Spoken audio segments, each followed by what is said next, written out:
all similar ages. So I would imagine Star Wars was the original lightning bolt toy for all of us, was it? Or tell me I'm wrong. Definitely. You would be the same, wouldn't you? It was for me, and it was the toys. Yeah. Because I didn't have a TV, and I never saw Star Wars. Joe didn't know who the characters were, who was good guys and who was bad guys. Figured it out.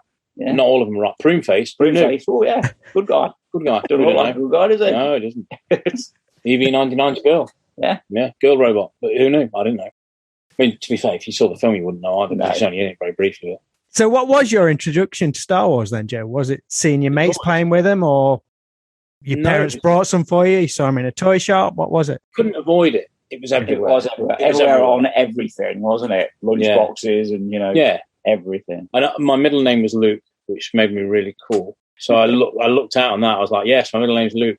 And like, you were Luke Skywalker, but I didn't know what happened. I didn't know what, when I was in junior school and infant school, I didn't know what happened, but I was aware of Star Wars. And I was aware there was a snow bit, there was a snow planet. And then I was aware there was a planet that looked quite hot. And I didn't know what happened in Return of the Jedi because it seemed to go a bit dark. And that was 83, so 83, 84. So yeah, I didn't.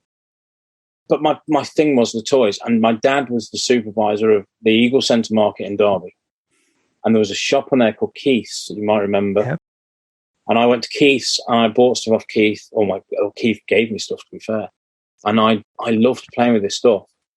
And it was the toys that got me in, the shapes of the ships. And the kid up the road that had the B-Wing that I could never find, never got a B-Wing.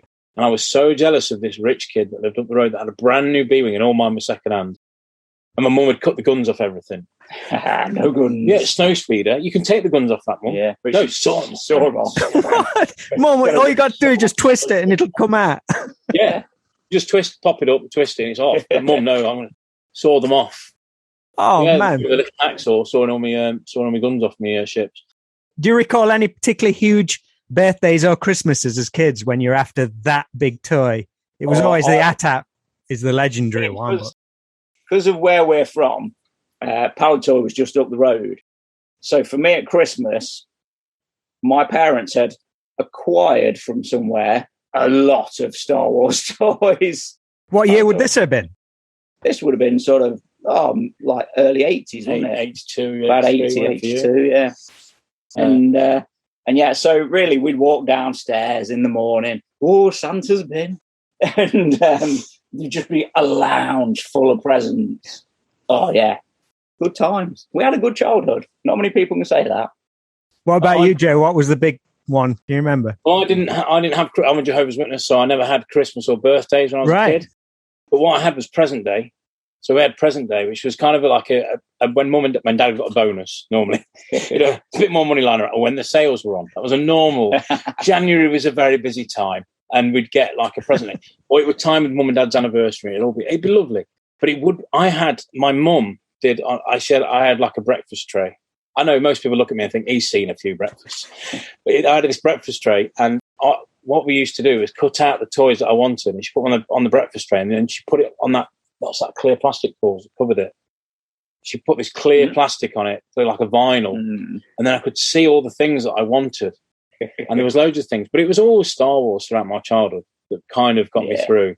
So being Star Wars collectors, how long did you hold out with the line? Was you still collecting them when it got to that final run of figures, or had you jumped ship? Oh, no, I was all the way. So I had pretty much my full collection by the late 80s, I would say. Yeah.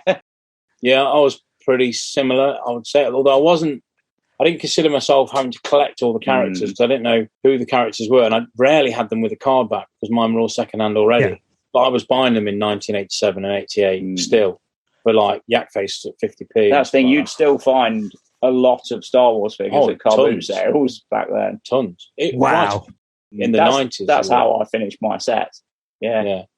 But I didn't have that same focus. I bought Matchbox cars very late, so I'd be buying this sort of stuff really, really late. So I'd be buying little Matchbox cars. When I did my paper round, and I used to get in trouble for blowing my money on my paper round on Matchbox cars.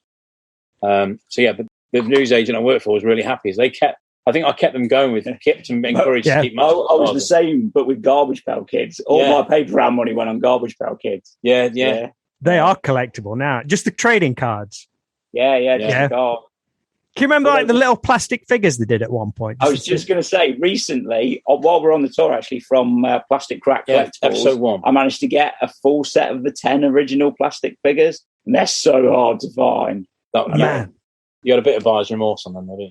I did, but as soon as I'd opened them again, it was like, oh, yeah, that's fine. Just because I'd spent too much money. I don't like spending too much money. Bit tight.